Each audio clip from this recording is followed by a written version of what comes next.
জীবনে গতি আনুন, ই-বাইক কিনুন আর দূরত্বকে ছুঁয়ে ফেলুন জেট স্পিডে। সরাসরি চায়না থেকে আমদানিকৃত দুর্দান্ত সব ফিচার্স নিয়ে জেট স্পিডের বিটি টেসলা মডেল ই-বাইক এখন পাওয়া যাচ্ছে যে কোনো ডিলার পয়েন্ট শোরুম অথবা গাজীপুর সেলস পয়েন্টে।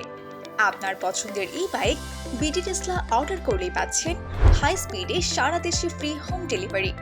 বিস্তারিত তথ্যের জন্য যোগাযোগ করুন Gazipur showroom 017-528-14106, Dhaka showroom 01788647818, Chittagong showroom 019-200-96659।